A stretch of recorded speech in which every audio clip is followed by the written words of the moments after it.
Namastê, turma querida. Saudações a cada um de vocês. É, eu leio diariamente, né? Eu procuro ler e estudar sânscrito diariamente e sempre encontro versos lindos, né? Especificamente, ontem eu li um verso sobre essa questão, justamente sobre a questão aí do Namastê. Eu vou compartilhar aqui com vocês.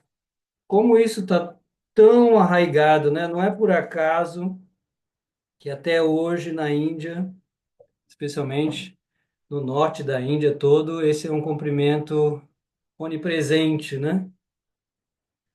Porque realmente ele está lá no âmago dessa civilização. Deixa eu procurar o verso aqui. Então, esse verso é muito interessante.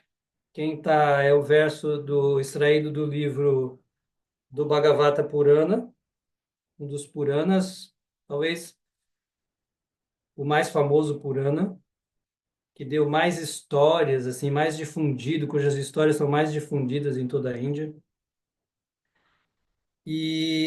Quem está falando esse verso é Kapila. Kapila é o propagador original do sistema Sankhya, do Darshana Sankhya, que está muito relacionado ao yoga, né? Que é a visão teórica do yoga. E ele ensina a sua mãe, né? Todo o ensinamento é feito à sua mãe, o que é muito bonito também, né? A relação de um filho santo com sua mãe, também uma rainha santa, muito interessante, né? E essa relação é sempre muito forte. Buda tem essa relação. é, Mahavir, o fundador do jainismo, tem essa relação com a sua mãe, né? Assim, na frente do altar, um dos principais templos jainistas, está a mãe de Mahavir, né? Então, assim, a relação da mãe é sempre muito forte, muito importante na espiritualidade. E não só na espiritualidade, né? Em todas as situações, mas em todas as pessoas santas isso também está muito presente, né? Tem a história de Dhruva, eu vou em breve escrever algo sobre ele também, quando ele está se libertando, né, do samsara, ele pergunta a Deus, e a minha mãe? Aí os mensageiros de Deus falam para ele, não se preocupe, ela já está vindo com você também. Ou seja, isso é muito bonito, né? Esse papel da mulher, né, na criação, coisa extraordinária, né? Lamentável que exista ainda visões machistas, né? Visões religiosas machistas, sendo as mulheres tão importantes na sociedade. Mas então, o senhor Capila está falando para sua mãe, e aí ele fala que quando a criança está no ventre para nascer, é toda uma sessão falando sobre a gestação, de uma forma muito científica, inclusive, né? Fala todo o desenvolvimento do feto dentro do ventre, etc, etc. Mas ele diz, né? Esse texto diz que na hora, quando a criança atinge 7 meses, ela desenvolve, ela desperta a sua consciência de vidas passadas. E daí ela se lembra de tudo e ela se lembra da sua situação, ela se lembra de Deus, ela retoma o seu desejo de liberação, né, na forma humana de vida, naturalmente. E aí esse feto, ele plenamente consciente, ele passa a orar a Deus. E uma das orações é essa, independente do contexto, né, mas a oração é muito linda. Meu querido Senhor, por vossa misericórdia motivada, despertei para a consciência.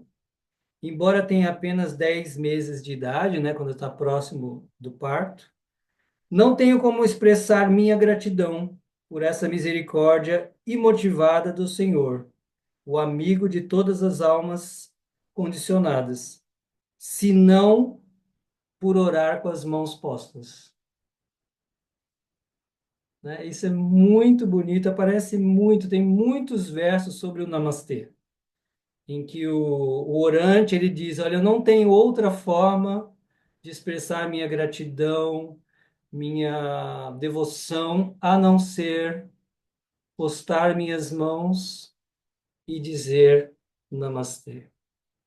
É só para vocês verem como isso é tão presente dentro da cultura, né? Como está arraigado ali na cultura indiana de forma muito bonita e resume para nós também, né? Assim, a oração suprema, simplesmente, né? Um estado de consciência interior transformado. E o que mais eu posso dizer? Não tem mais nada que eu possa dizer a não ser me curvar e saudar. E isso inclui saudar todos os seres. Aqui ele está falando especificamente do Senhor, mas em várias passagens ele fala isso, de ver o Senhor em todos os seres, da mesma forma. Namastê. Por isso que toda vez que eu falo esse namastê, me vem todas essas lembranças. Tá bom? Então, aqui uma breve introdução. É, Vamos então para o nosso estudo, como sempre. Por favor, mantenham os seus microfones desligados. Eu sei que vocês sempre fazem isso, é só que às vezes alguém entra que, sem querer, ele deixa aberto no começo, mas nós temos uma fiscal aqui. A Marilene, ela está ali só na fiscalização. Então vamos lá para o canto, tá? Então, estou sempre procurando escolher duas pessoas diferentes, tá bom? Então, quem quiser se preparar para cantar o verso, já vai aí se preparando e depois vai vir a vez de vocês. Então, repitam, por favor. O verso está aqui escrito. Brahmanyadhaya karmani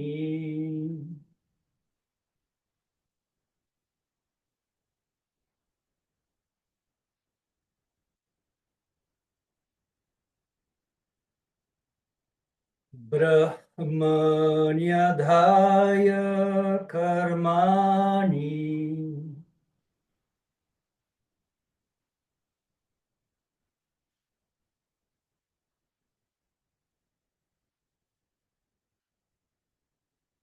sangam tyaktva karotyaha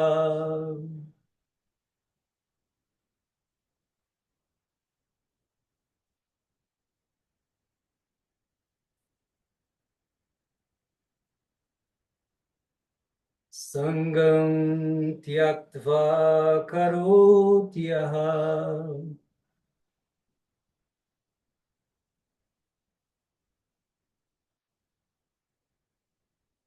lipyate na sapapena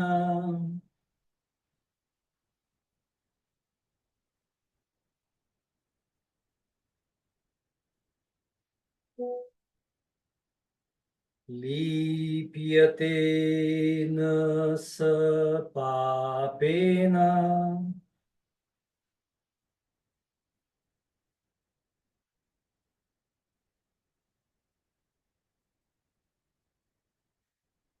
padma patramivam bhasa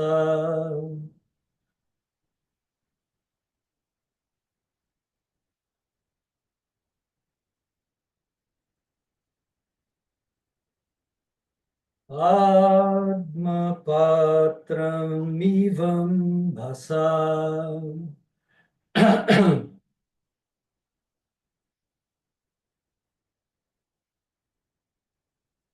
Agora eu vou fazer a leitura completa para que vocês ouçam aí com bastante atenção. E duas pessoas que quiserem cantar, né, já se prepara e levanta a mão, eu passo a palavra. Então ouçam agora com bastante atenção, tá?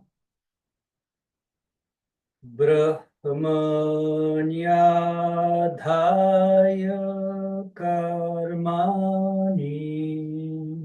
sangam tyaktva karotyaha lipyate na sapapena padma patramivam bhasa.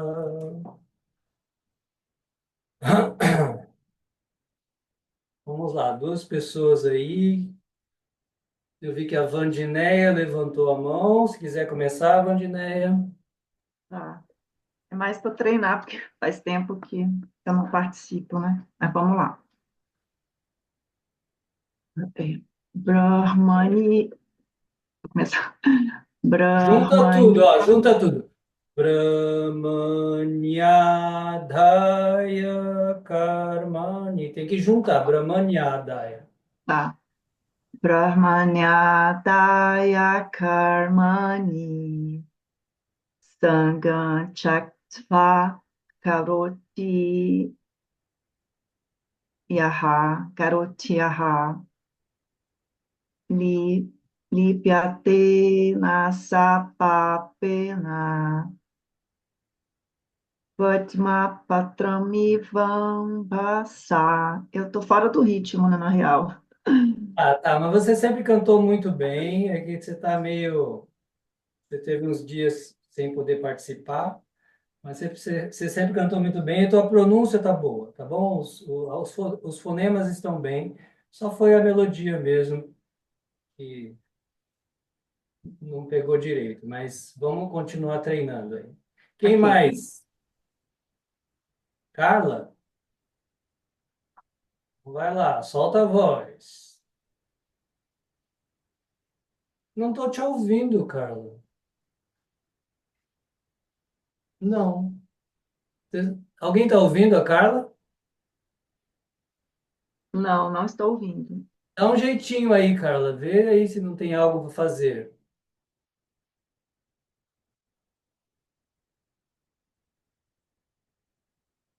Talvez, sei lá, se entrar e sair. Aí eu dou a palavra a alguém, depois, se você entrar, a gente tenta de novo.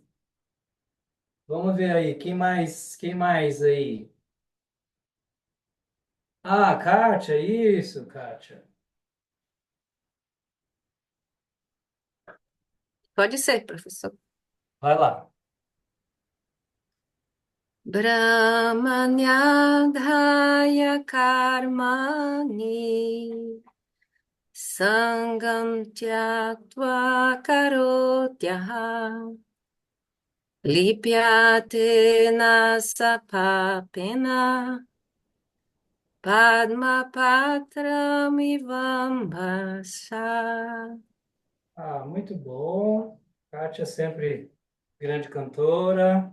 Senti saudades aqui dos seus cantos. Solange levantou a mão também. Vamos tentar com a Carla. Vamos ver se a Carla está conseguindo. Oh, meu Deus, não sei o que acontece, Carla. Teu microfone, tá tudo certo aí? Porque eu vejo que você abre o microfone, mas ninguém te ouve. Bom, então hoje é seu dia de silêncio. Quer cantar, Solange? Tá próximo, então? Semana que É, vem? já foi dois, né? Pode ser na próxima daí. Então tá bom. Então tá bom, fica aí para a próxima. Então vamos lá para a nossa análise. Mais um verso daqueles maravilhosos. Como sempre, o Bhagavad Gita é uma antologia poética maravilhosa, né? Cada verso é lindo, cada verso é repleto de ensinamentos. A obra pode ser lida em continuidade ou isoladamente. Um verso só basta até para nos iluminar. Às vezes um verso só. Se você, eu há muitos anos eu venho estudando a Bhagavad Gita dessa forma, né? Tentando aprender uma lição. Não precisa aprender todas as lições. Aprender uma lição e viver uma lição. Viver uma lição, porque a Bhagavad Gita é para ser vivida, né? Para ser colocada em prática. Então vamos aqui analisar primeiro as regras de Sandhi, tá? Então a primeira regrinha aqui, ó, que vai aparecer mais de uma vez, inclusive, eu acho hoje. Não, só uma vez. A palavra termina com I. Brahmani, com I. Mas como o I é seguido de uma vogal, I seguido de vogal, se transforma em Y, tá? Porque não pode haver o encontro, certos encontros não existem na língua sânscrita. Então, o encontro de I com A não existe. Nunca você vai ver esse encontro de I com A. Então, o que acontece? O I se transforma na sua correspondente semivogal. O I é a vogal e o Y representa a semivogal I. E o que é uma semivogal? Semivogal é uma meia vogal, é uma vogal mais fraca. O mesmo fenômeno acontece na língua portuguesa, mas a gente não transforma a grafia, tá? Então eu vou dar só um exemplo aqui na língua portuguesa. Quando eu digo série, eu quase que eu omito o i. Eu não digo série, eu não digo série, eu digo série. Eu transformo o i em semivogal. O e é mais forte que o i. Esse é o fenômeno da transformação de uma vogal para uma semivogal. Nós fazemos a mesma coisa na língua portuguesa, mas nós não alteramos a escrita. Mas na língua sânscrita, cada letra representa apenas e unicamente um fonema, um som. Então, como o Y é uma semivogal diferente do I, que é uma vogal, então ele é escrito de forma diferente. E isso acontece sempre que o I se encontra com uma vogal. O mesmo fenômeno acontece na língua portuguesa também. Quando o I se encontra com uma vogal, ele vira semivogal. Só que nós não alteramos a escrita. Mas em sânscrito, por causa da regra de Sandhi, e porque cada letra só representa um som, aí essa é a grande facilidade do sânscrito, né? Porque na nossa língua nós temos certas letras que representam 5 sons. No caso do X, por exemplo, ele representa 5 sons. Então, quando uma criança está aprendendo a escrever, a ler, é muito difícil. Nossa, esse X tem que pronúncia? Às vezes nós adultos ainda não sabemos. Às vezes a gente vê uma letra, um X, e você sabe, esse X será que se pronuncia assim ou assado? Em sânscrito, esse fenômeno não acontece. Cada letra é um som. Isso é uma facilidade enorme para o aprendizado, né? Vamos lá. Próxima regrinha, facílima, é que eu considero a segunda mais fácil do sânscrito. A palavra aqui é sangam, termina com M, mas ela é seguida de consoante. Então o M recebe um pontinho e se transforma num som nasal. Como houve uma transformação de som, tem que haver uma transformação de escrita.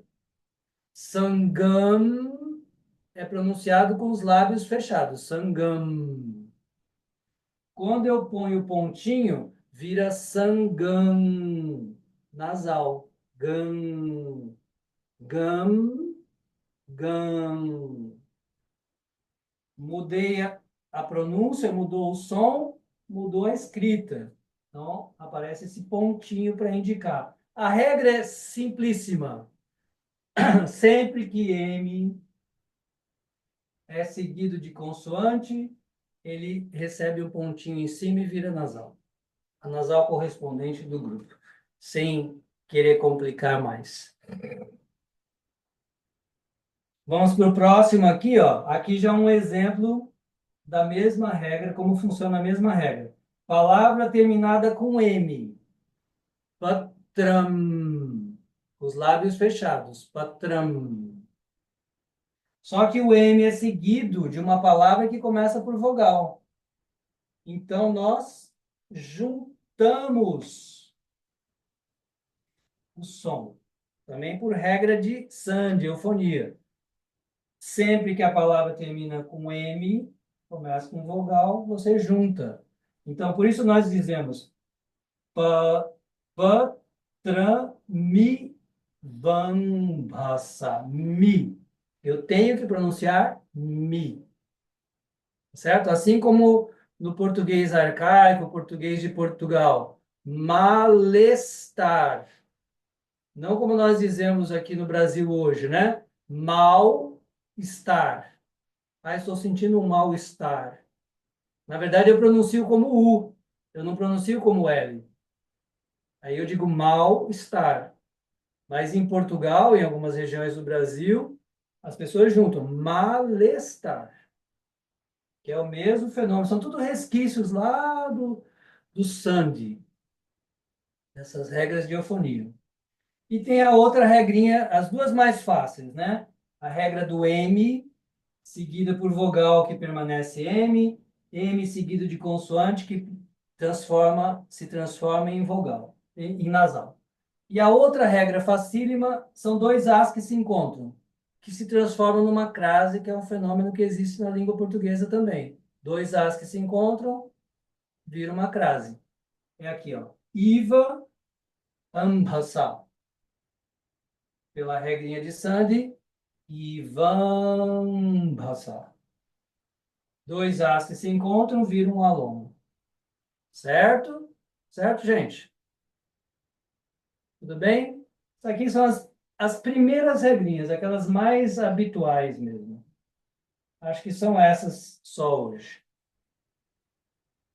Alguma dúvida? Isso daqui eu acho que vocês já viram tanto que já está assimilando já, né? Professor, mas eu tenho uma dúvida. Eu tenho uma dúvida. Quem está com a dúvida que eu não estou vendo? Kátia, Ah, Kátia. Kátia, Kátia. É, Sangamtia. Ok. Esse M, ele é nasal, mas ele continua um M, ou ele seria um nasal N? Não, tia, tia. É, ele se transforma em nasal, não é mais M. A gente escreve M porque nós não temos no alfabeto latino tantas letras como existem no alfabeto sânscrito. O alfabeto sânscrito tem 48 letras. Nós só temos 26. Então a gente precisa usar às vezes a mesma letra com algum sinalzinho. Então, como aqui, a gente M no final, ele representa um som labial, com os lábios fechados. Então, Hum, sangam, ok, patram. ok. Agora, quando ele é seguido de consoante, ele se transforma na nasal, lábios abertos. E o som vem para o nariz. Sangam. Estou diferenciando bastante, né? Sangam, sangam, lábios abertos. Ou lábios fechados, labial, M, com um pontinho em cima, esse pontinho representa nasal. Ele representa o bindo, né, inclusive, né? O som que reverbera na região nasal. Então, Ok, sangantia. entendi. Obrigada, professor. Isso, para você que é cantora, né, precisa ter isso bem esclarecido, né? Obrigada. Porque dentro da ciência de mantra, os sons provocam efeitos na consciência. Você sabe muito bem disso, né? Então, esse som nasal, que é chamado de bindo, inclusive, né, que aparece no OM, ele é muito importante. O OM ele é formado por 4 fonemas: o A, o U, o M e o bindo. Então, quando pronunciamos bem o OM, nós temos que pronunciar desde esse som que vem da garganta percorre todo o aparelho fonador e vai até o meio da sobrancelha, que é representado pelo Bindu. E a gente sabe que isso faz transformações, né, no nosso, nas nossas glândulas, nos nossos chakras, inclusive, né? Então é muito importante a gente entender bem a ciência fonética. Então vamos para o próximo análise, que são as palavras, né? Nesse verso, por acaso, não temos palavras. Ah, temos uma palavrinha composta só. Nós vamos analisar as palavras. Então, a primeira palavra, Brahmani, vem de uma raiz, que é Brih. Brih. Brih quer dizer crescer. Daí você tem a palavra Brahman. Brahman.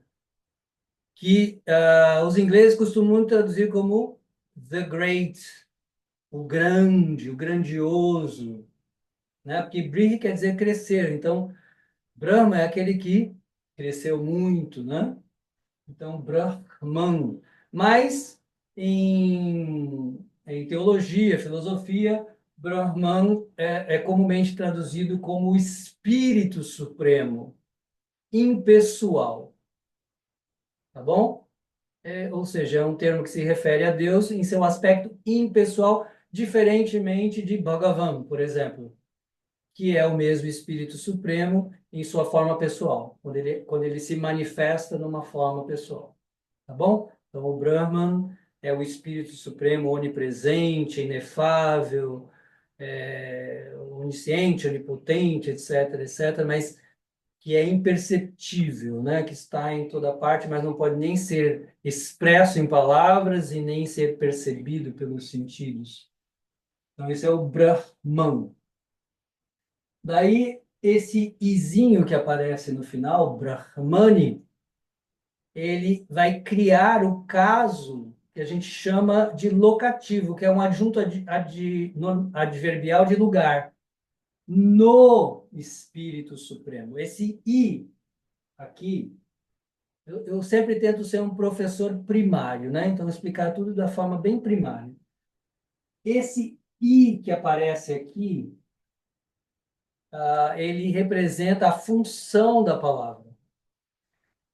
As terminações das palavras, nós sabemos, em português elas podem indicar masculino, feminino, singular, plural, né? Eu coloco um o, os, as, as, eu indico masculino, feminino, singular, plural. Em sânscrito e nas línguas clássicas tem outro recurso, que terminações, além de indicar masculino, feminino, singular e plural, elas podem indicar também a função dela. Então eu coloco um izinho aqui, e isso indica um adjunto adverbial de lugar, no. Ou seja, essa terminação aqui se transformou nas línguas neo-sânscritas, línguas neolatinas, numa preposição que aparece antes. Eles acoplam essa, é como se essa preposição tivesse acoplada no final da palavra. É isso que acontece em sânscrito, tá? Então, esse ib representa no, representa em, no Brahman, no Espírito Supremo. Tá certo? Próxima palavra. Adhaya. A raiz é dha, que é bem famosa, né? Dha é colocar. Dessa raiz você tem, por exemplo, dharana, que é concentração, né? Colocar a mente ali e tal. E você tem o prefixo a longo. O prefixo a breve indica negação. O prefixo a longo significa ênfase, né? O prefixo a breve deu o latim a também, como ateu. Mas aí ele é breve. No sânscrito ele existe também, mas é breve. Mas aqui é o a longo, um a com tracinho em cima. O a com tracinho em cima reforça a ideia da raiz. Então, a raiz da é colocar. O prefixo adha significa colocar fortemente. Entendeu? Ele só dá, não precisa ser traduzido, né? Ele só dá essa ideia de reforço. Isso aqui é um verbo, de fato é um verbo, e ele está num caso chamado absolutivo, que recebe essa terminação aqui, ia, que vai ser traduzida para nós pela preposição após, após colocar, após colocar, ok? Aqui temos uma palavra cuja raiz é muito conhecida, karmani. Karmani vem da raiz kr, que quer dizer fazer, que deu para nós criar, da mesma raiz, em português chegou como criar. Daí você tem a palavra karman. A palavra é karman. A gente fala karma porque é mais simplificado, mas originalmente a palavra é karman. Karma é a palavra neutra, né, sem nenhuma declinação. Karman é a palavra como normalmente ela com a sua declinação aqui de gênero, inclusive que é neutro.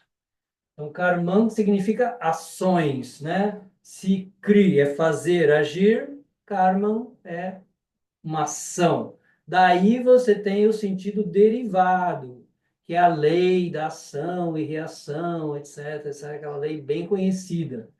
Mas aqui estamos falando meramente das ações, das atividades mesmo.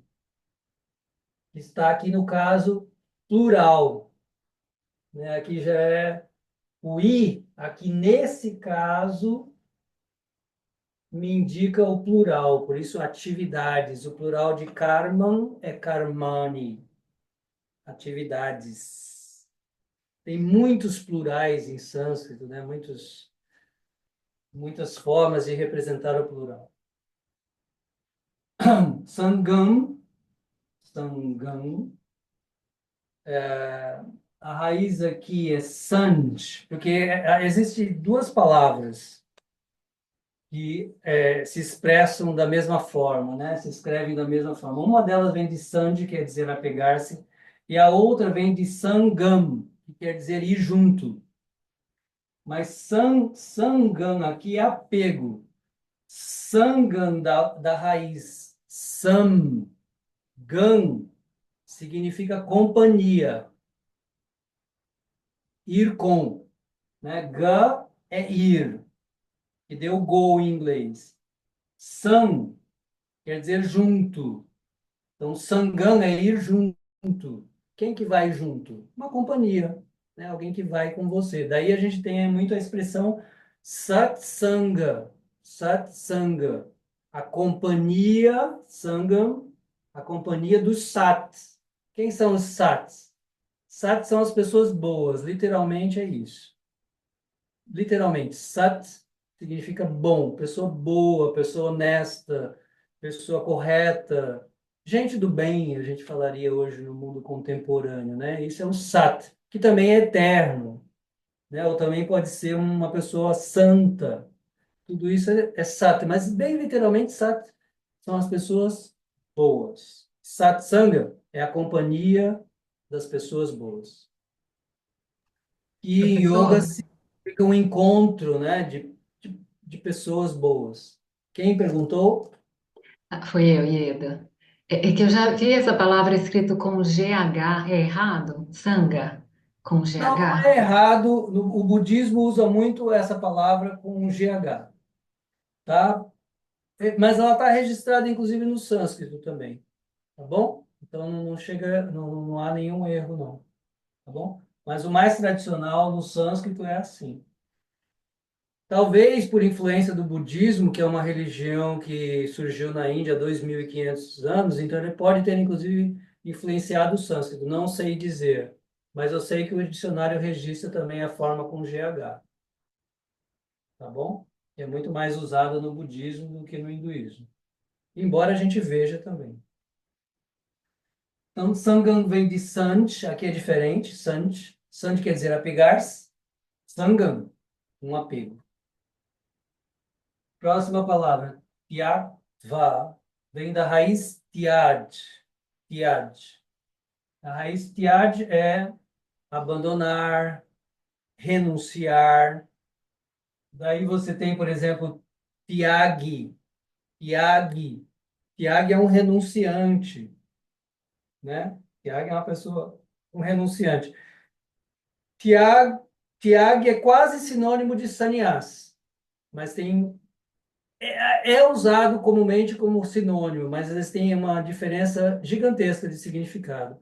Enquanto Tiag, da raiz Tiag, quer dizer realmente aquela pessoa que não tem nada, que renuncia a todos os bens, isso é um Tiag, né? Na Índia você tem aqueles yogis ou shivaístas que andam nus, por exemplo, eles são Tiagis, não possuem nada, nada, nada, nada. Já o sannyasi não é exatamente esse o sentido, embora a gente traduza sannyasi como renunciado, um sannyasi não é uma pessoa que não tem nada. Segundo vários versos da Bhagavad Gita, Krishna fala, sannyasi não é quem renuncia a tudo, mas é aquele que entrega tudo ao Supremo. Assim define Krishna quem é um sannyasi, diferenciando um sannyasi de um tyagi, né? Embora os dois às vezes sejam usados como renunciantes, mas tem um sentido muito diferente. Aqui, Tyaj é a raiz, e aí ele recebeu uma terminação, Tva, que é uma forma verbal semelhante a essa aqui. Adhaya e Tyaktva são formas semelhantes, que a gente traduz como após abandonar, né? Após colocar, após abandonar. Mas por que que um termina com Ya e o outro com Tva? Por que essa diferença? Porque sempre que o verbo, a raiz verbal, tem um prefixo, ele recebe A. Se a raiz verbal não tem um prefixo, como no caso aqui não tem prefixo, ele recebe Tva. Tva. Mas o sentido é igual, é após. Aí depois, quando a gente for traduzir, vocês vão ver que tem uma ideia de sequência temporal. Eu vou explicar isso depois. Não tem uma ideia de sequência temporal. Você faz uma coisa, aí depois você faz outra. Continuando, carote da mesma raiz aqui, cri, fazer, agir, conjugado aqui na terceira pessoa do singular, carote, ele faz, ele age. Yaha. Yaha significa que, literalmente que, ou aquele que. É um pronome relativo, que em sânscrito normalmente aparece antes do pronome. Em português, o pronome relativo normalmente aparece depois. Em sânscrito, normalmente antes.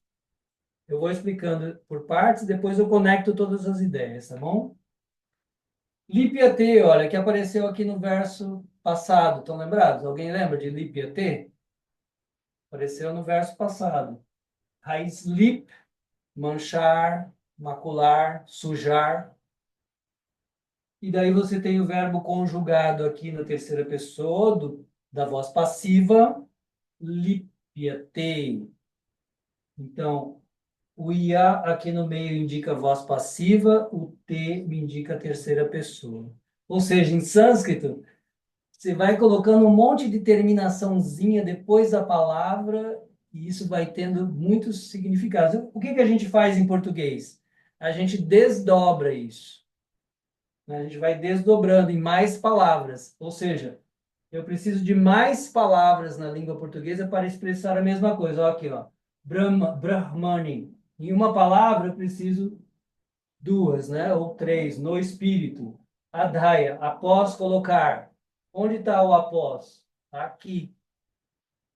Ou seja, eu preciso de mais palavras na língua portuguesa. Em sânscrito é chamada uma língua sintética, porque eles sintetizam tudo. Aqui, por exemplo, lipiate está na voz passiva. O que que é a voz passiva em português? É aquela que a gente diz, é maculado, ele é maculado, né? Ele é manchado, ele é sujado.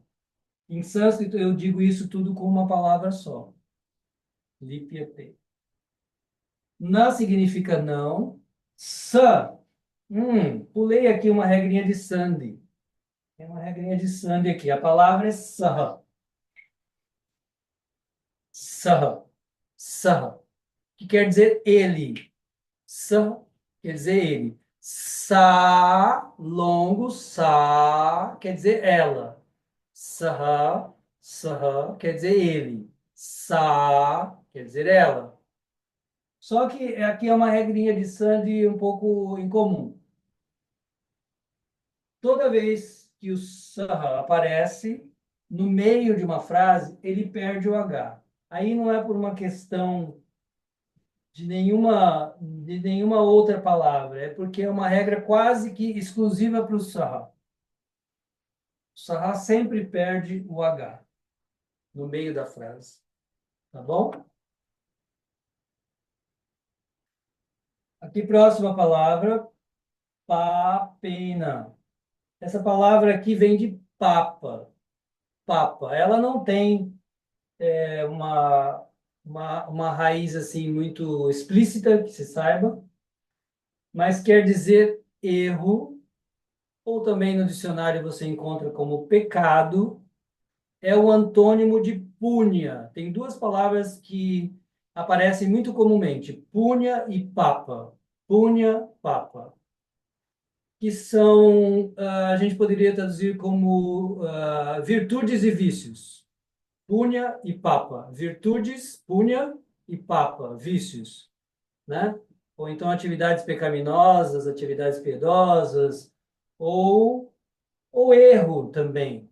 Porque eu não gosto muito de trazer a conotação judaico-cristã para o sânscrito, né? Tanto quanto possível, eu tento evitar. E para nós, a ideia de pecado é uma ideia já que já te traz trauma, assim, já te traz conflitos psicológicos, já te traz um monte de problema. Ao passo que papa, por uma boa definição que eu ouvi, papa é toda vez que você quebra as leis da natureza. Quando você quebra as leis da natureza, você sofre uma reação, né? Se você pula do segundo andar, você se esborracha no chão. Por quê? Porque você quebrou as leis da natureza. Você quebra as leis da natureza, você sofre uma reação. A natureza é regida por leis físicas e psicológicas. Então, toda vez que você quebra essas leis, né, quando você ofende alguém, é uma ação psicológica, né? Você pode ofender só uma pessoa, uma ofensa verbal ou uma ofensa mental. Ou seja, toda vez que você realiza uma atividade física, verbal ou mental contrária às leis da natureza, você sofre uma reação por isso. Isso é o Papa, né? Isso é o Papa. É uma quebra das leis da natureza que faz com que você sofra, tá? É semelhante à ideia de pecado, mas aqui para nós pecado é um monte de problema, um monte de loucuras, etc., que vai te levar para o inferno. Assim, são palavras carregadas de noções muito problemáticas. Então, eu gosto de ver Papa assim como erros que cometemos, né? Quando quebramos as leis da natureza, tá bom? E a terminação ena, ela vai me indicar o instrumento, né? Por isso a gente traduz esse ena, a gente traduz como pelo erro. É só isso, ó. O que em sânscrito a gente coloca antes, em português eu coloco como uma preposição, o que em sânscrito eu coloco depois, em sânscrito eu coloco uma preposição antes. Por isso que no Hindi, que é uma língua neo-sânscrita, que ainda tem muito esse fenômeno, eles vão chamar isso aqui de pós-posição. Nós chamamos como? Pré-posição. Isso aqui é uma pré-posição. O que acontece nas línguas clássicas? É uma pós-posição. É como se fosse uma preposição colocada depois. E na hora de traduzir, vira uma preposição. Então, papena, pelo erro. Tá? Eu sempre tentando ser assim, bem primário, né? Bem simples. Padma Patra, aqui uma palavra composta, não tem uma origem também definida, explícita. Padma, palavra famosíssima dentre as centenas de palavras que significam lótus. Se tem uma flor que o indiano gosta, é a lótus, né? Assim, porque existe pelo menos uma centena de palavras para expressar lótus em sânscrito. E nada é casual, né? Porque quando a gente gosta, quando uma palavra é importante na nossa cultura, ela normalmente pode ser expressa de muitas formas. Então, em sânscrito, eles têm muitas palavras para expressar o lótus. Padma é uma delas, tá? Dizem que é assim como os habitantes da Groenlândia, da Antártica, né? Os chamados esquimós, que agora é um termo que já não é muito apreciado, mas dizem que eles têm dezenas de palavras para expressar gelo e neve. Porque para nós, né, brasileiros, assim, temos duas palavras, né, gelo e neve. Eles não, eles têm dezenas. Porque não existe só um gelo ou só uma neve, existem dezenas de gelos, dezenas de neves, né? Mas como a gente não tem essa cultura, a gente não vê muito isso aqui, então não temos muitas palavras. Mas na Índia eles têm muitas palavras e de fato tem muitas flores de lótus lá, muitas, de muitas cores. E Patram, Patram. Aqui existe uma raiz, mas que eu não encontrei no dicionário. Eu conheço ela, de ouvir pela tradição, mas não vejo o registro no dicionário. Patram, pela tradição, vem de pa, com o prefixo tra, que é um sufixo muito comum na língua sânscrita. Você tem mantra, yantra, tantra, patra, netra, muitas palavras com esse sufixo tra. O sufixo tra, ele pode me indicar um instrumento, tá?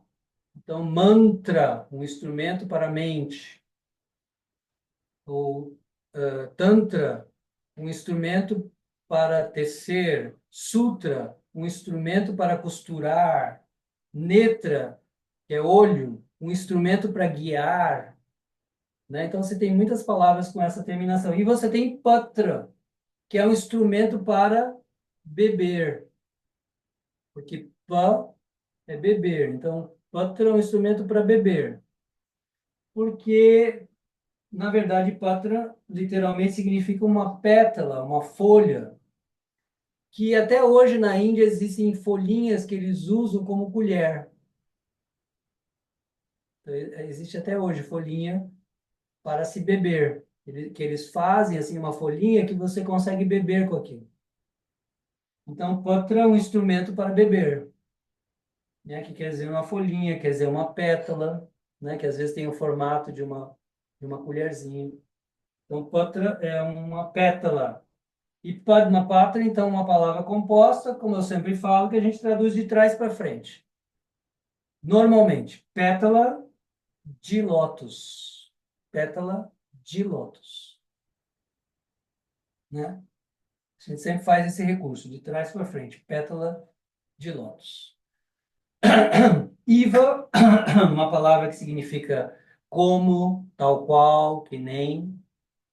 E ambhasa, que vem de ambha, ambha, que quer dizer água, e ambhasa, pela água. Essa terminação também vai indicar aqui o instrumental, pela água. Essa terminação que eu pus aqui se transforma na preposição pela, ok? Passei um monte de informação aí hoje para vocês. Espero que vocês acompanhem, tenham acompanhado. Agora, antes de finalizarmos a análise completa do verso, vamos ver se alguém tem alguma dúvida. Alguém aí está com cara de dúvida? Deixe-me ver. Vandineia. Eu ia pensar, você estava explicando a palavra pátela. Aí tem você escreveu de vermelhinho aqui embaixo, eu não entendi o que significa isso que está escrito de vermelhinho. Aqui, É, pápena. aqui. Então, É, Padma. Ó, todas. Aqui eu vou explicar então a minha escrita aqui, tá bom? São só. Eu coloco aqui elementos para o aprofundamento do estudo. Talvez no estudo primário não seja tão importante, mas como aqui é uma turma heterogênea que tem iniciantes e também tem estudantes adiantados, então ficam esses elementos que vão ajudar para quem tem um estudo mais adiantado, né? Eles são secundários aí para quem está começando, não precisa se preocupar muito, mas vou esclarecer. Então, eu sempre coloco em cima do verso, eu coloco em vermelho a regra de Sandi, explicação da regrinha de Sandi. Em cima do verso, em vermelho, quando ocorre uma regra de Sandi. E embaixo, eu escrevo em vermelho toda a função daquela palavra. Então, por exemplo, escrevi aqui. São termos técnicos do sânscrito que eu não enfatizo muito porque não é minha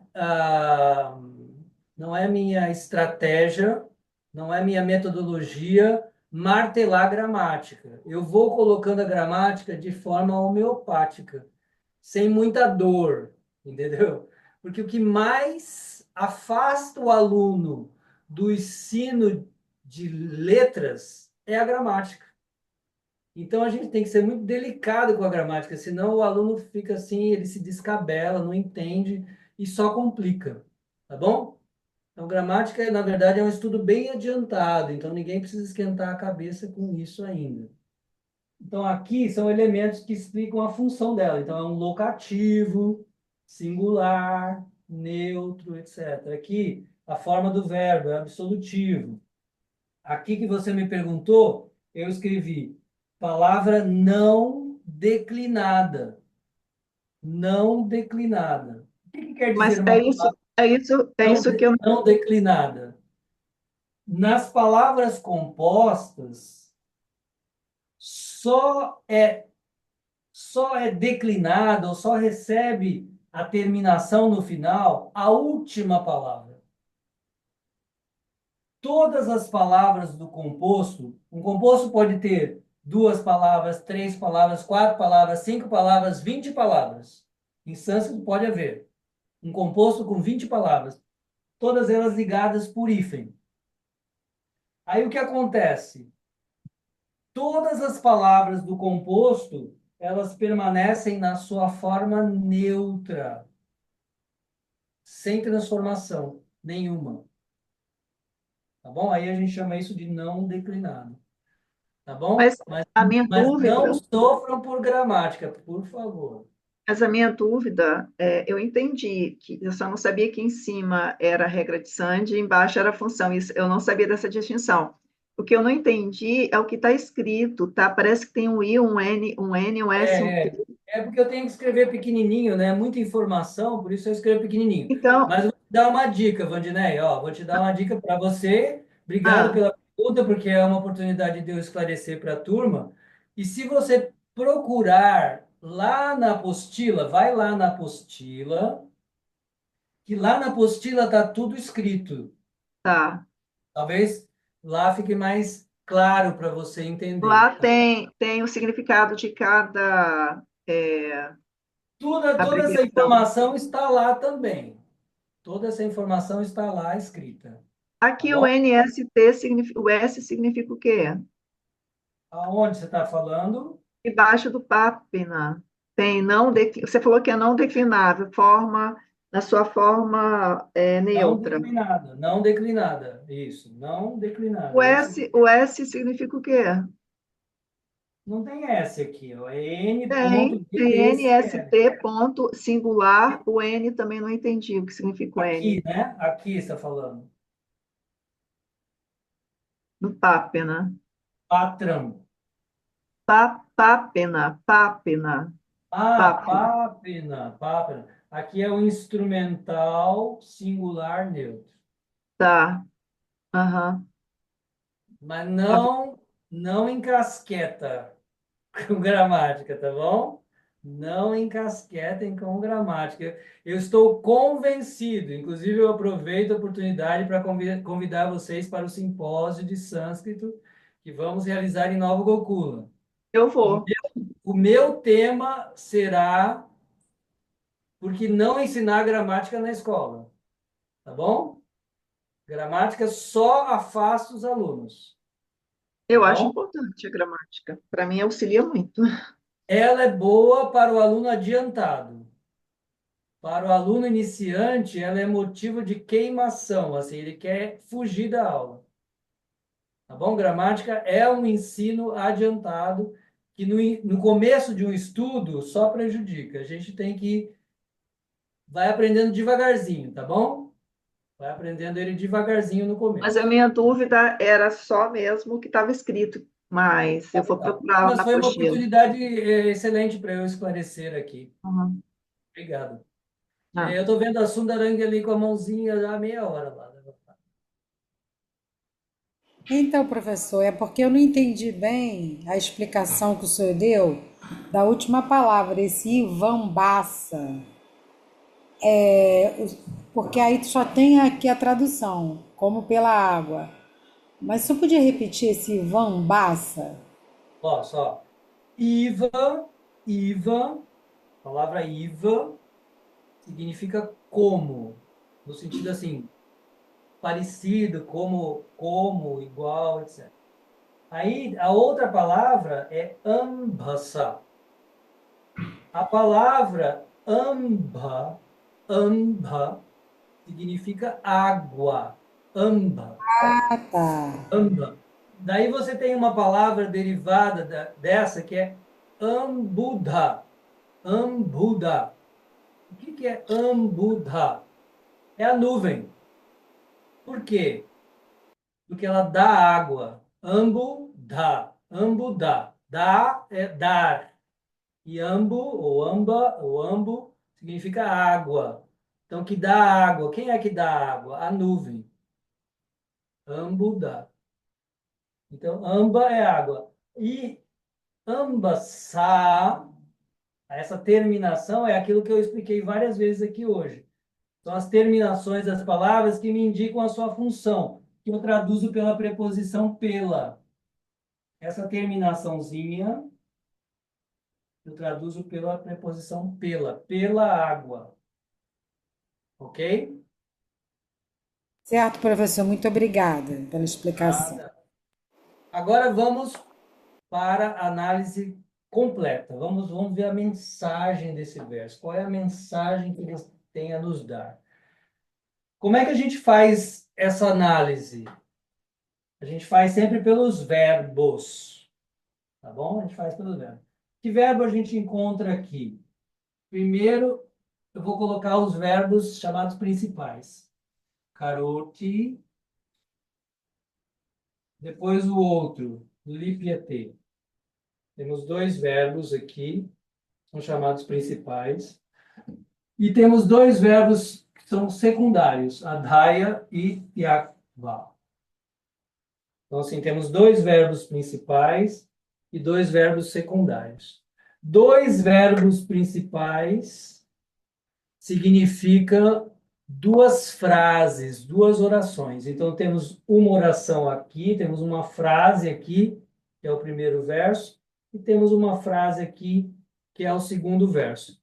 E nessa primeira frase, ou tecnicamente oração, que é essa daqui, nós temos dois verbos secundários que complementam um pouco essa ideia que eu falei, que elas complementam uma ideia aqui de sequência temporal. Então vamos lá, vamos analisar isso aqui agora. Bem fácil, tá bem fácil a gente analisar aqui, ó. Tá até bem dividido as frases. Às vezes em sânscrito as coisas são bem jogadas, mas esse aqui ele está bem dividido. Após colocar, após colocar o quê? Após colocar as atividades, posso colocar as ações. No Brahman, no Espírito Supremo, alguns autores vão optar por, após dedicar, né? Colocar, dedicar, oferecer suas atividades ao Espírito Supremo. Então, a primeira ideia é temporal, né? Você coloca suas ações, você entrega, você dedica suas ações ao Supremo. Segunda ideia, Sangam Tyaktva. Após abandonar, deixar para trás, renunciar os apegos, né? Aqui o apego está usado no sentido genérico, o apego em geral, né? Após abandonar o apego. Não é após abandonar a ação. Esse é todo o ensinamento de Krishna. Krishna nunca fala para abandonar a ação.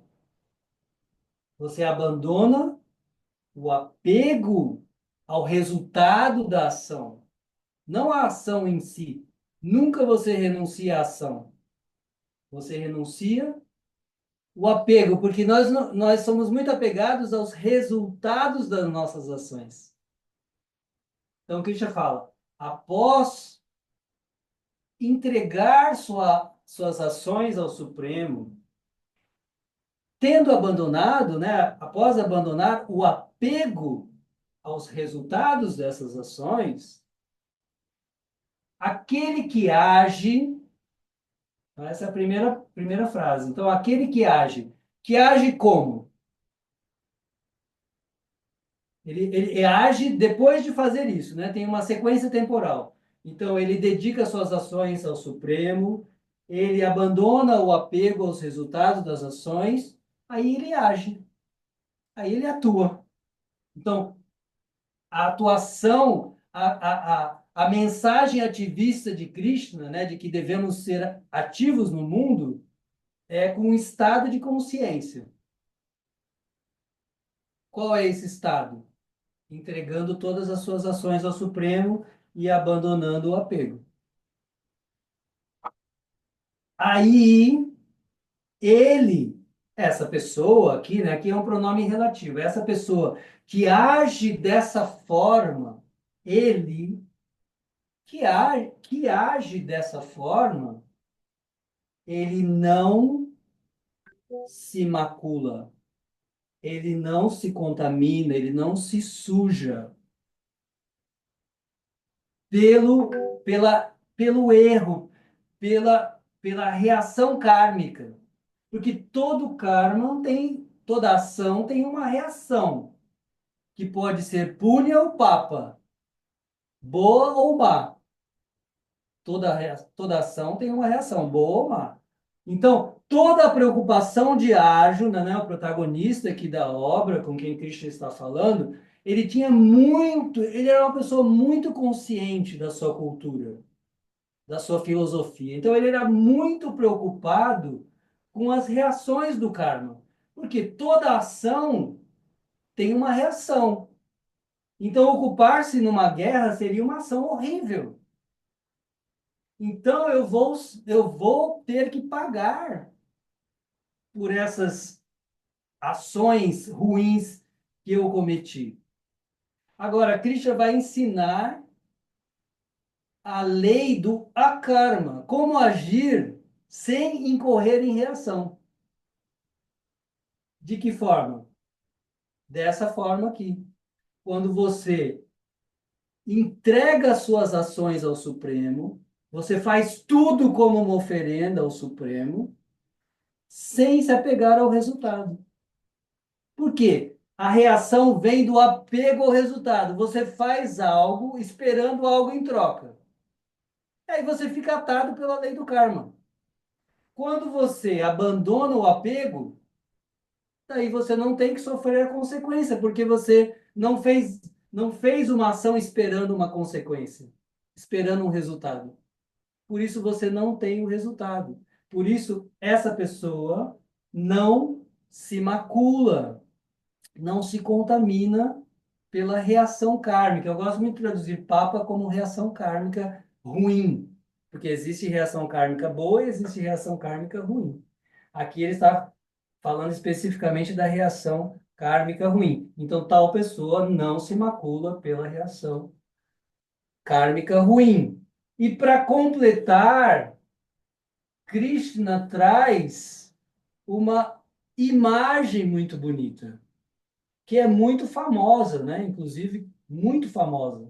E se tornou, eu diria, símbolo de toda a cultura oriental, que é a flor de lótus.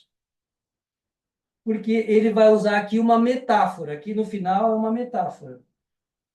Krishna vai explicar o que é uma metáfora. A metáfora é uma comparação que traz para nós um elemento concreto de uma ideia abstrata. Tudo isso aqui é muito abstrato.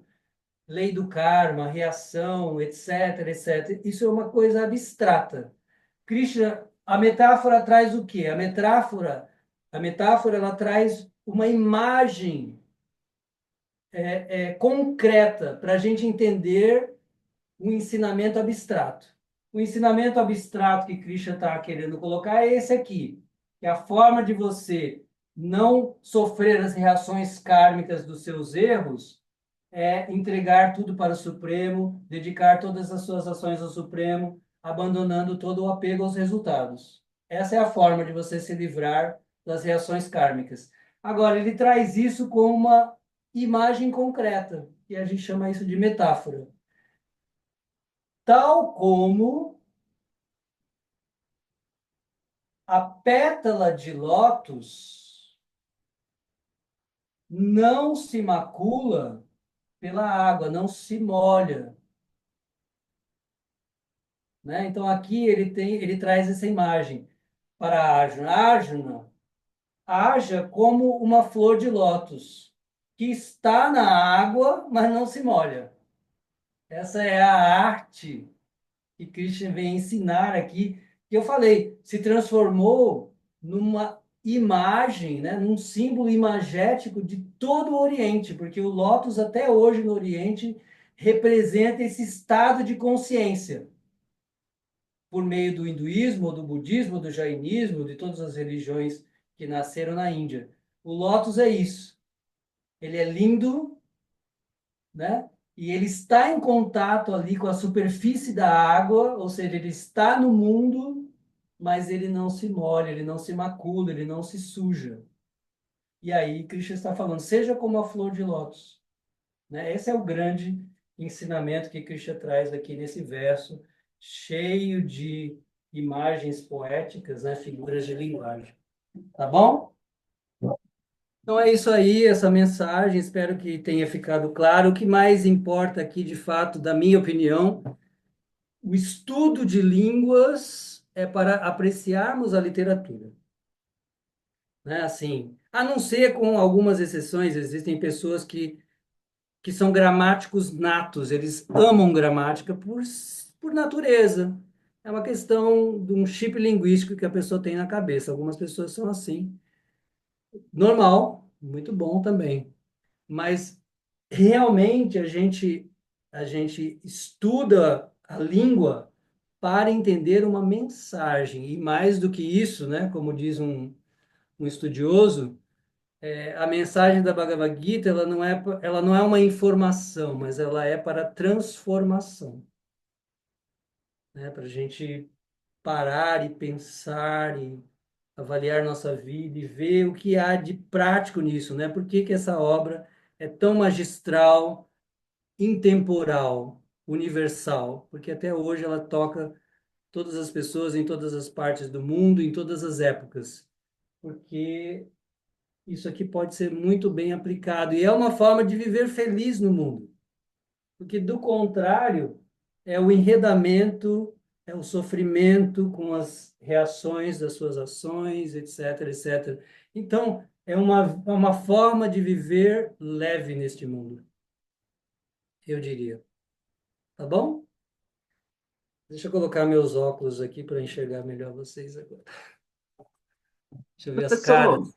Ver as você caras de dor. pode, você pode ler, então, o verso na ordem completa? Porque você foi explicando. Pode, Posso? assim, pode, obrigada. Ó, vamos lá.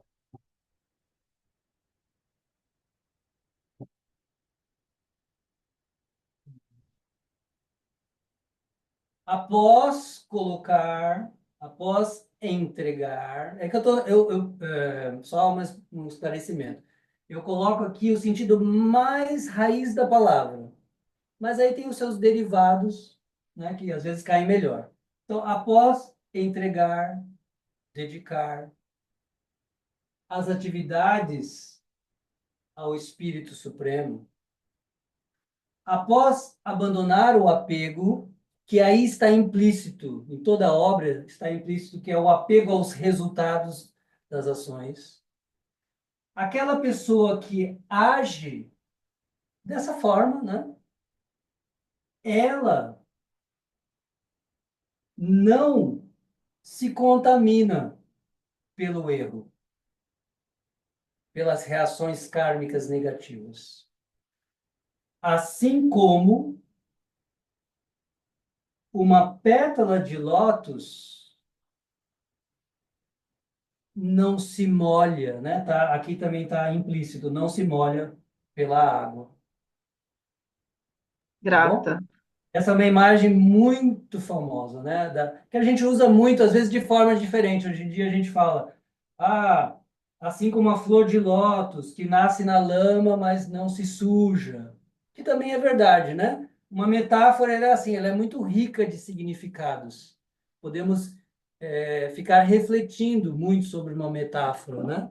Então, a flor de lótus, ela está assim, ela está ali na superfície da água, ela nasce na lama, mas ela é tão linda, né? Então devemos ser assim também. Estamos nesse mundo que é um mundo maculado, etc., mas devemos ser belos como uma flor de lótus. Eu Nossa achei, alma é uma flor de lótus, eu também achei tratada como flor de lótus. interessante essa metáfora que você trouxe, que eu só conhecia a questão da lama, né? Mas essa da flor crescer na água e não ser tocada Não pela se, água, achei bem não se interessante. molha. Aqui, literalmente, o que está dito aqui é que a pétala de lótus, e de fato, a pétala de lótus, ela tá ali na superfície, mas ela não se molha. Então, eu digo que essa é a arte da Bhagavad Gita, a arte que Krishna ensina na Bhagavad Gita. Estar no mundo, mas não se molhar. É que nem o pulo do gato, né? E professor, também, assim, quando o senhor fez essa leitura completa, eu te agradeço, né? Por isso, é importante, então, a gente que está iniciando, a gente ter o acompanhamento de uma pessoa que conhece a tradição, né? Porque tem muitas coisas implícitas.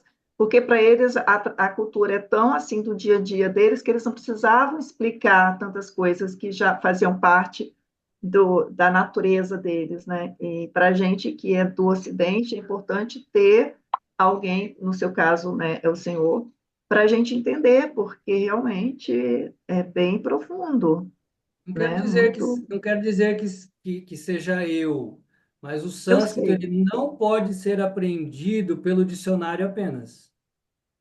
Mas impressionante. eu não diria que isso seja algo tão extraordinário. É uma língua que está distante no tempo e no espaço.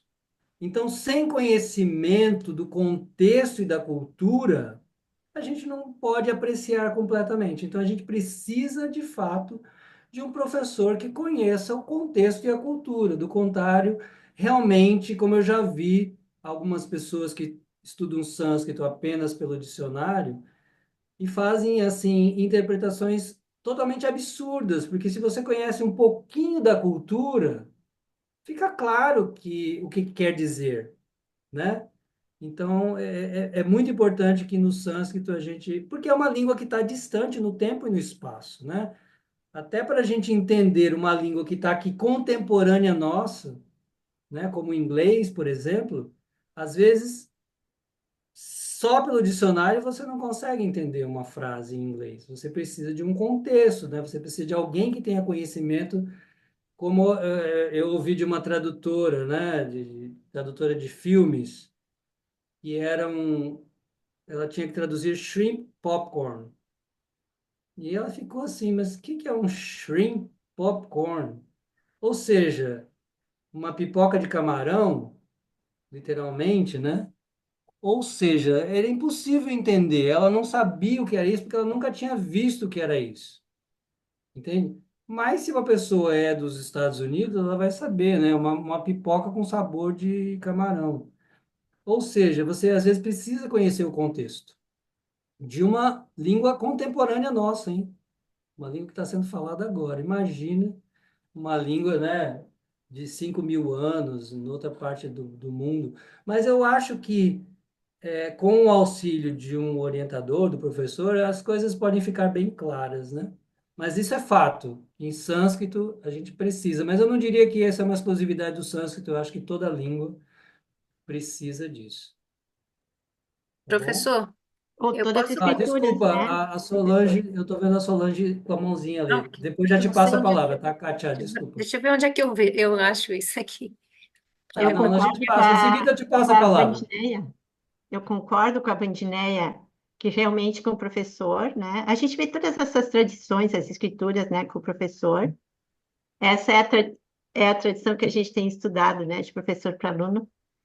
E a outro comentário que eu queria fazer, que a primeira, eu também aprendi sobre flor de lótus na lama. A primeira decepção, ou a primeira, é tu ir para a Índia e tu ver elas, que elas nascem na água, limpa, né? Nos lugares que eu vi, acho que as primeiras fotografias que eu fiz foi assim, eu consegui fazer a fotografia e dizer assim, que elas estão na água limpa, né? Mas elas estão intocadas pela água, né? Não precisa ser, a gente não precisa botar ainda a lama ali, né? Mas só Uhum. para como informação assim da minha. A gente acabou, acho que talvez a gente foi indo, né, de ideia para ideia. Ou seja, ela é tão linda, né? Ela é símbolo de transcendência. Ela é símbolo de transcendência, né? Porque ela está ali na superfície, mas está acima. Mas ela está conectada pelo caule à terra. E isso tem, tudo tem uma mensagem, né? Tem um simbolismo. Ou seja, nós temos um vínculo com o mundo, nós estamos ligados neste mundo ainda, né? Aí daí para a terra, passou para a lama e depois para a lama. Foram ideias que foram, mas tem muitas ideias, e metáfora é assim mesmo. Metáfora é uma imagem rica de reflexões. Então, tem muitas reflexões no Lotus, né? Mas realmente o que eu encontrei até hoje, eu nunca encontrei uma que falasse em lama, né? Sempre encontrei, a única que eu encontrei foi essa aqui da água. Vamos lá, agora é a Kátia, depois temos mais mãos levantadas, mas vamos a Kátia aqui pela Agora ordem. aprendi onde que eu levanto a mão. Eu não sei o que levanta a mão, mas tudo bem. Aqui onde tem reactions, então aparece a mãozinha. Ah, essas meninas são tão inteligentes, nossa. Não, eu só ia fazer uma pergunta, assim, se a resposta for não, não tem problema. É que me veio eu sempre gosto de ter a escritura do lado, né, que é o Bhagavad Gita como ele é. Aí eu queria perguntar se eu posso ler como está aqui Leia, por a favor. tradução deste verso. Inclusive, eu sempre falo para vocês, eu tenho mais de 30 Bhagavad Gitas. E Imagina. quando eu quero me aprofundar numa reflexão, eu consulto várias, assim, para ver como cada um colocou ali, às A vezes, um tradução. elemento novo, e aí você, ai, que coisa linda, olha só o que esse autor colocou ali de lindo. Então, Ah, sempre vale a pena a gente estudar. E sabendo o sânscrito, você pode saber também quem traduziu bem ou quem inventou história que não existe, né? é. Tipo assim, tal como a lama e tal e tal. Não, não tem lama nenhuma aqui. E como é interessante a tradução, que ela pode ser feita numa linha, com o mesmo sentido, e pode ser feita em três linhas, e E não muitas das pode. vezes pode Pois é, traduzir num claro. parágrafo inteiro. Então, na Vamos lá. versão que eu tenho, está assim: aquele que executa seu dever sem apego, entregando os resultados ao Senhor Supremo, não é afetado pela ação pecaminosa, assim como a folha do lótus, de lótus, não é tocada pela água. Então, por isso que eu falo, analise cada uma das suas traduções e veja, e às vezes a gente encontra cada coisa linda, assim, às vezes, porque tradução é uma arte, né? Traduzir é quase como escrever, é quase tão talentoso quanto escrever, ter escrito o original, né? Então, tem autores que às vezes constroem pérolas, assim, eles descobrem uma forma de expressar que é linda. Então, eu gosto muito de analisar isso, porque eu tenho esse gosto por poesia mesmo, né? Então, vale muito a pena fazer isso. Estou vendo mais duas mãozinhas levantadas. Obrigado pelo comentário.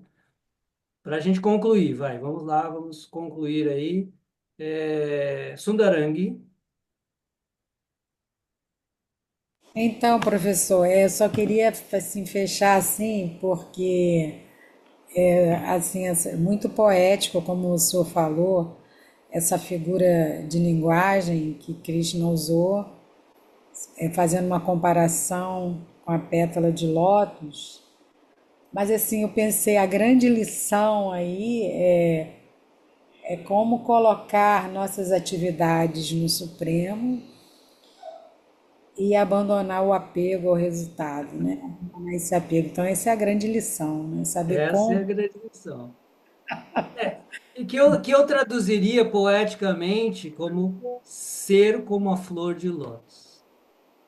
O que é ser como a flor de lótus, né? É isso mesmo, né?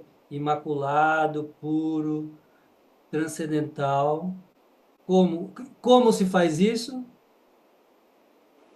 Colocando as atividades, entregando, dedicando as atividades ao Supremo e livrando-se do apego. Isso que não é nada fácil. Por isso que eu falo que é uma arte, a arte de ser tal como a flor de lótus. Essa é a arte de viver, né? Esse verso resume, para mim, resume todo o ensinamento de Krishna. Num verso. Um verso só resume tudo o que Krishna falou. Krishna tem essa habilidade, uma das qualidades dele é que é um grande orador, né? Uma das qualidades de Krishna, mesmo do ponto de vista literário, ele é tido como um dos maiores oradores, é uma das suas inúmeras qualidades é essa. Ele é um grande orador, muito eloquente. Agora, a eloquência suprema é ser capaz de falar sucintamente. A gente que é pseudo-intelectual, a gente fala muito. Quem é muito sábio, ele tem uma outra qualidade. O suprassumo da eloquência é a capacidade de falar de forma muito sucinta, o que é uma qualidade de Krishna. Ele resumiu a Bhagavad Gita num verso. Se você lembrar desse verso, estudar esse verso e viver esse verso, você está vivendo a Bhagavad Gita inteira. E aqui está o resumo. Então, Krishna tem essa qualidade, ele consegue resumir, assim, às vezes, num verso, todo o ensinamento. Isso é muito magistral. Encerrar, agradecer muito, eu só trazer todas essas lições e instruções para nós. Muito, muito obrigada. Eu que sempre agradeço pela audiência de vocês. Para terminar, Vandineia, É só uma observação ou esclarecimento. Tô achando essa aula assim especial, né? Porque realmente esse verso não tem nem palavras, né? É muito incrível. É que eu estou no sítio da minha mãe e tem assim, uma mata e ela tem muita água no sítio dela e tem na beirada assim da mata tem um laguinho e tem ali a flor nasce uma flor, né? Eles falam Vitória Régia, mas lembra a flor de lótus. Acho que é flor de lótus, eles chamam aqui Vitória Régia. E o que me chama a atenção é que a flor, ela abre à noite, ela fecha durante o dia e abre à noite. Não sei se essa é a flor de lótus mesmo, se tem um significado espiritual, ou se é diferente da Vitória Régia, eu não sei, se alguém sabe. eu não sei se é a Vitória Régia. Aqui no Brasil, a gente tem uma flor semelhante que acho que chama nenúfar, se eu não me engano, que é muito parecida. Mas na Índia, você tem também as flores de lótus que só abrem à noite. Você tem também. Tem E, também a flor e de lótus são, que abre. tem as flores de lótus que só abrem à noite. Uma delas chama Kairava. Kairava é uma flor de lótus branca, muito linda, muito especial, que só abre com o luar, né? Disse que ela só abre com o luar. Então, ela é muito utilizada poeticamente. E ela é como a nossa alma, que só desabrocha com o luar do amor a Deus, né? Então, assim, tem muitas metáforas utilizadas também com essa flor, porque a metáfora, ela está na consciência do observador, né? Então, não é porque uma flor é brasileira que ela também não tem muitas lições a nos dar, né? Na Índia, eles usam as lições, eles extraem as lições da flor de lótus, porque lá é a terra da flor de lótus. Mas aqui no Brasil nós temos também toda a nossa rica natureza, que é repleta de ensinamentos. Tanto é que a gente tem no Bhagavata Purana, nessa obra que eu citei hoje no começo da aula, ela tem no capítulo 11 um personagem que se iluminou por meio da apreciação da natureza. E ele aceitou 24 gurus, que são a montanha, né, que lhe deu uma lição, ele aceitou a abelha, que lhe deu uma lição, ele aceitou as flores, ele aceitou a árvore, que ensinou a tolerância, ou seja, cada um ensinou, transmitiu um grande ensinamento para ele. Inclusive, né, primeiro ele cita vários elementos da natureza, a flor, a montanha, a árvore, etc. E depois ele fala de pessoas também. Aí ele fala da mocinha que estava para casar, fala da prostituta, o que que é a prostituta? A prostituta também foi o guru dele, que ensinou o desapego. Ou seja, ele aprendeu com todos. Essa é a pessoa sábia, aquela que aprende com todos, porque Deus está falando conosco em todos os lugares, em todas as pessoas, através da natureza, né? Inclusive, os cristãos dizem que a natureza é a segunda escritura. Deus está falando com a gente ali o tempo inteiro. Basta você ter olhos, né? Quem tem olhos está vendo Deus falando em tudo, né? E devemos chegar a esse ponto, tá bom? Então, procurem também meditar sobre, ao ver esses elementos, né? Procurem meditar sobre que ensinamentos eles têm a nos transmitir, né? A nossa flor aqui de lótus também tem um ensinamento a nos transmitir. Deus também está falando através dela, tá bom? Então é isso aí, Professor, gente. Ops, desculpa. ah, só dizer que tem a Ninféia, né, de Monet, que Monet gostava muito. Tem Mas é um também, grupo de que tem várias espécies.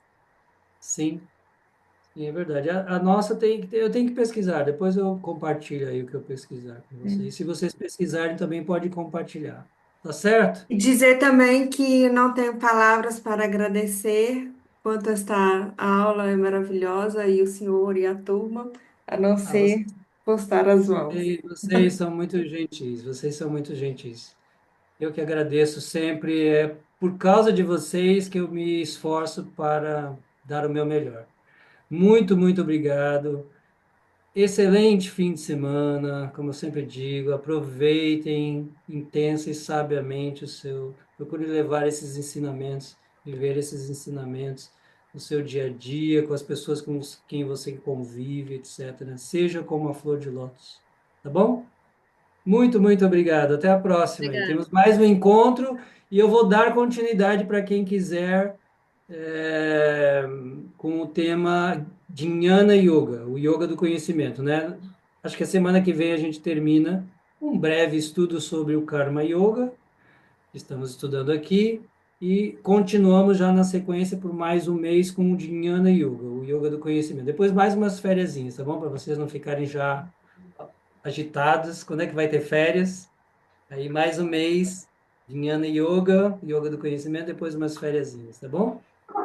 E o simpósio, hein? Não percam o simpósio. Se preparem para o Eu simpósio quero ir. maravilhoso, assim, com palestrantes, os melhores do nosso grupo. Qual é Vão estar mesmo a lá. data? Quatro a Em julho, cinco, acho que de 4 a 4 a 6. 6, né? 4 a 6 de julho. Presenças ilustres, tá bom? E o lugar maravilhoso, tá bom? Tá bom, Muito, grata. muito Obrigado. Namastê. Obrigada. Bom final de semana a todos. Muito obrigada pela sua dedicação. Obrigada.